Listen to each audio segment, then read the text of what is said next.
Guys, mga kababayan, ito yung nabalita na bahay na natabunan, no? Yung jeep, kotse, at yung bahay, oh. Nandyan yung natabunan. Ah, ganda ng bahay.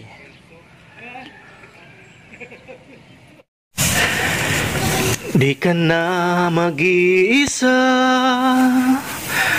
wag matakot, laban lang kaibigan ko. Kasangga mo ako, tulong mo. Kami ang tulay Pilipino, ihahatid sa bayan ko. Kapit bisig Pilipino, katabang dip.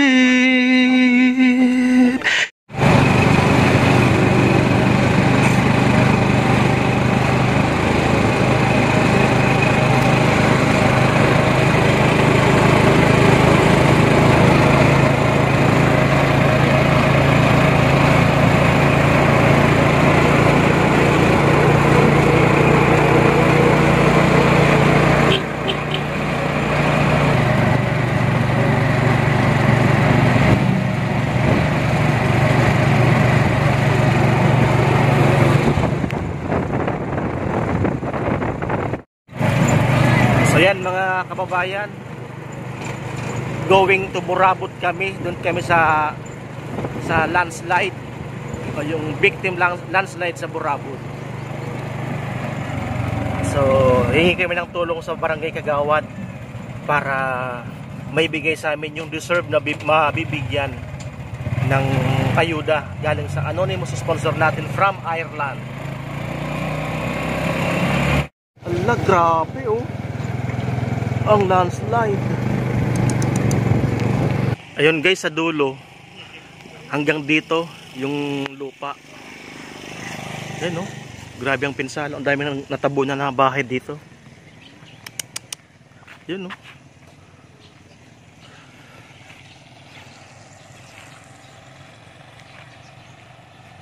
Mga kababayan, no?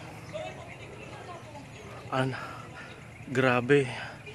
Ang daming bahay na natabunan. Ayan, no?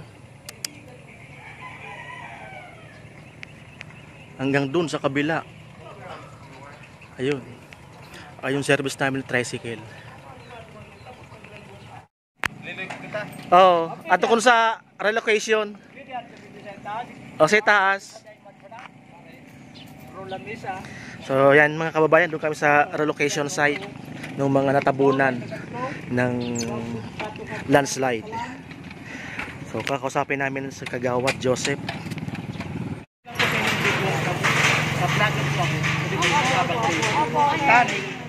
Pag may magpahabot po mga sponsor para po yung mga kasamahan nyo rin, mabigyan din natin. Pagtakain mo na lang po ako, sir. Kasi kami ang nagre-receive ng mga service. Kami ang nagre-distribute. Yung mga BHW. Kasi yung record, nasa ano yung ano. Eh paano po yan, ma'am? Kailangan namin i-cover sa'yo para yung sponsor di magtampo sa amin. Kaya, yun nga po. Hindi ba sa apat na pamilya lang ngayon? Opo. Opo. Dapat apat lang muna. Opo, apat na. Meron po dito, sir. Kasi kung ngayon, diba, baka may sumama ang loob. Apat muna yung mabibigyan natin ngayon. And kung may magpahabol po ng sponsor, babalik kami dito. Upat na kami, sir. Ha? Kasi siya ganda yan. Yan, may dilip, kinasi-mama. Saka po yung isang lalaki kasama namin, isama po natin yun. Ay, kaya to. Ito. Kaiban. Ayun po, natabunan niyo po yung buong bahay. Yun po sumama sa amin dito. Opo, yun po. Kasi nasa nga si Maydiling? Basta po pa, kapat muna po. Arin na rin ako. Tumatawag ko ba na? Yadi po manita. O ba't ang pamilya ko nga na napag-anong pabol na lang. So mga kababayan, ito po ang PHW dito po sa Burabot nangangasiwa po sa mga relief goods. Ano po ating pangalan mo? Cheryl Mendivil Vasquez po. Cheryl Mendivil Vasquez. Mendivil. Mendivil. Vasquez. So mga kabayan, apat po munang mabibigyan natin ng ayuda, yung naapektuhan po ng landslide dito po sa Burabon. So sa mga sponsors po natin dyan, yung may mga taba pong puso dyan, sana po makapahabol po kayo ng blessings para po sa mga nabiktima po ng landslide dito po sa Burabon, Libon, Albay. Sa mga kabayan ko po dito po sa Libon, Albay o mga sa ibang bansa po na kaibigan po natin, sana po patulungan po natin sila.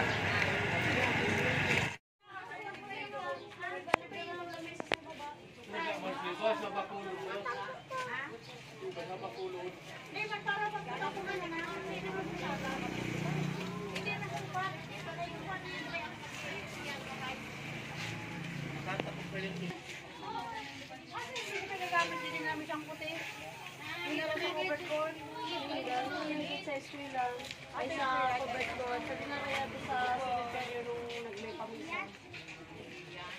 Kaya mga lugod tayo tayo, habang tapos kita. Kababayan, sa panibagong araw tayo, panibagong vlog. So isang mapagpalang araw naman tayo.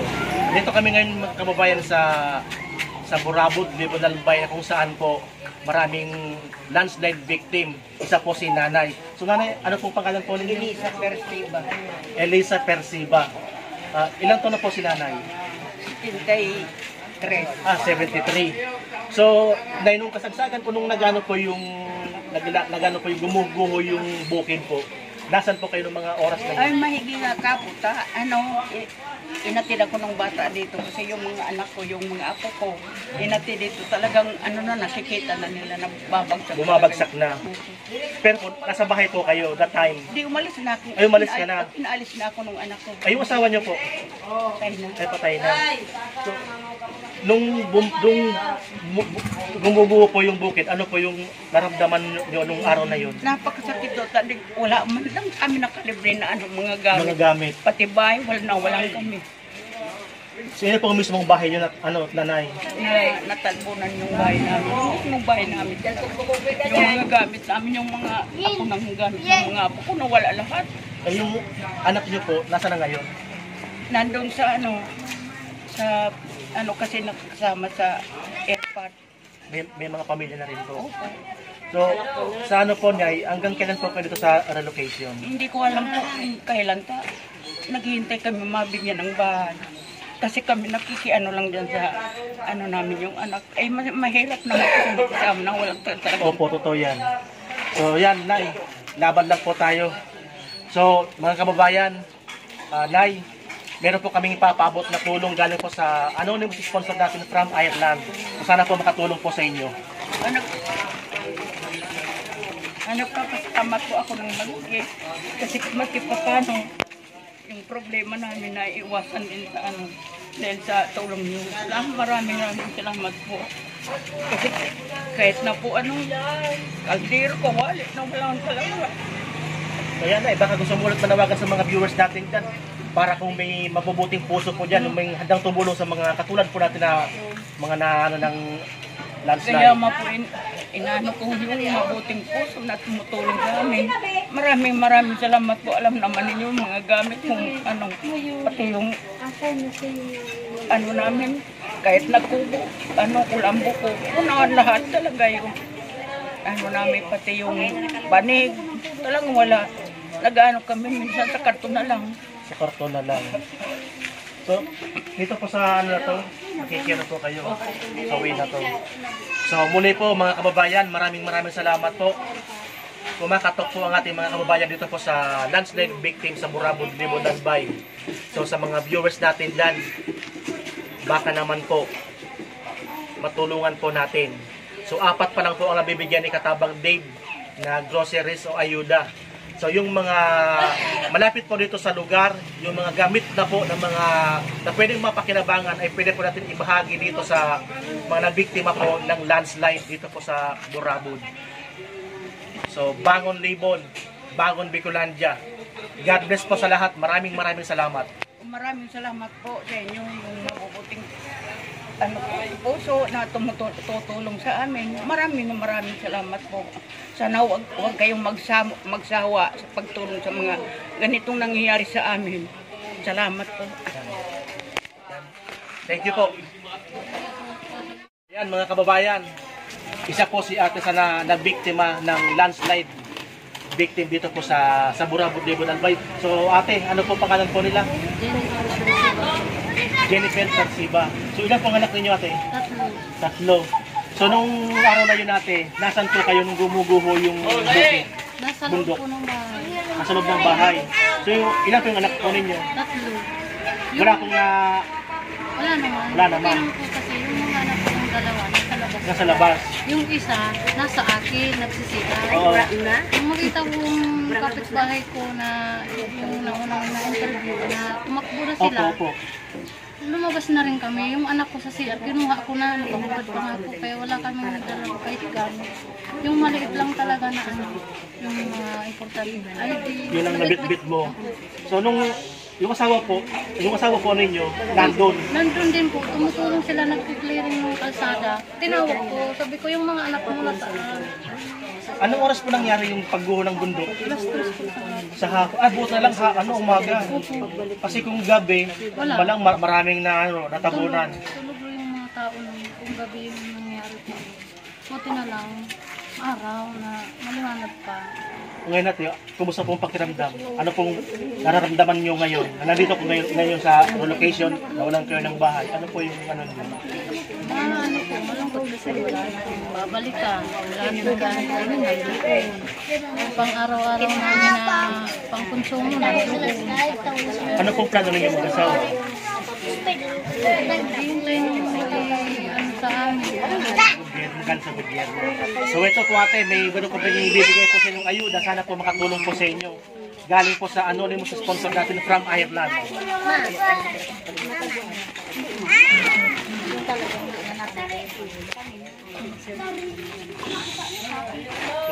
So ito po mga kababayan, ano pong gusto nyo sabihin sa sponsor natin from Ireland? Sana po marami pa po kayong matulungan. Katulad ng iba po namin kasamang natabunan. Sana po mabigyan din sila. Maraming salamat po sa inyo. Yung lahat po ng maraming salamat. Okay po. Yan mga kababayan, muli po kami nananawagan o kumakatok sa puso po ninyo. 25 families po ang victim ng landslide dito po sa Burabod. So 25 po, apat pa lang po nabibigyan po namin. Sana po yung mga viewers natin dyan, mga charity viewers natin dyan, baka naman po makahabol po kayo yung mga gusto pong tumulong. So just message us on Messenger po kay Katabang Dave or call and text po na makikita po sa screen dito po sa aking video. So maraming salamat and God bless. Bangon Bicol, Bangon Libon. Maraming salamat. Kaya tayo bago manawagan sa mga natin para pa sa mga kasamahan mo. Sana po madagdagan po yung mga para sa mga kasama ko pong natabunan ng bahay para matulungan din po sila ng mga nawala din po sa kanila. So pahabol ko lang po mga kababayan, yung mga malapit po dito sa amin, yung mga kahit po mga gamit na pong gamit, mga damit o kumot o kung may mga kaldera po na kayo nagagamit, pwede nyo po ditong idirekta sa Barangay Burabod dito po kay ate yung nangangasiwa po dito sa relocation site. So maraming salamat po. Salamat po. So, Salamat po sir. Opo, salamat po. So magandang araw mga kababayan. So isa naman mapagpalang araw. Andito kami ngayon sa Burabod, Libon Albay na kung saan po marami pong casualty o 25 families po ang na-victim ng victim landslide. So ito po si nanay, kasama ko po. So nanay, ano po pangalan po nila? Corazon Araya. So nung araw na yun at nanay, nasan po kayo nung gumuguho po yung bundok? Nandito po kami sa baba, gawa na yung bahay namin nasa taas. Nasa taas ng bundok. Opo, hindi naman po sa taas ng bundok, nasa likuran po nung Ano, kami. opo. Mayroon pong padasal, kaya nandun po kami. Opo. Tapos tapos na yung padasal, yun, nagkagulo na po yung mga tao, gawa ng nagsigawa ng lumabas na raw at magsilikas na, gawa ng yung bundok daw bumababa na. Yun, pag lumabas din ako ng bahay, gawa ng gusto kong umuwi sa amin, gawa ng kapatid ko, nandoon. Ayun, nung pagdating namin doon sa unahan, nakita ko naman yung lupa pababa na, tapos yung mga kahoy nagdadapaan na nga. Yun, iyak nang iyak ako, tapos sigaw ng sigaw. Sabi ko yung kapatid ko. Yun, hindi ko na talaga nalaman kung saan ako papunta pa. Balik-balik na lang ako. Hanggang sa, wala na akong nabalitaan doon sa kapatid ko. Hanggang ngayon, hindi pa po siya mahukay. Ay, natabunan po. Opo, Ilang taon na po yung kapatid niyo po? 54 na po Oh, siya. 50. Pero po may pamilya po. Wala po, Walang pamilya. Babae po, lalaki. babae po. Babae. So, kayo na, may asawa po kayo. Ilan po yung anak po ninyo? Yung anak ko nandiyan dyan, bali na sa 3 po. Yung isa may anak din. Buti na nga din po, nakasama ko yun doon sa baba. At kung hindi, nakasabay din po yun doon sa kapatid ko. Gawa nang nandoon din po yung anak ko na yun na may anak. Nung anong mga oras na yun, nanay, ano po yung nararamdaman po ninyo? Wala, Blanco. po yung ko, gawa nang iniisip ko, yung kapatid ko nga gusto ko din siyang may salba. Yun ang ko. Wala na po. Gawa nang tuloy-tuloy na yung na. Yung ng lupa, Opo. pagbulusok. So ngayon po, nanay, meron po kaming ibibigay na ayuda galing po sa anonymous sponsor natin from Ireland.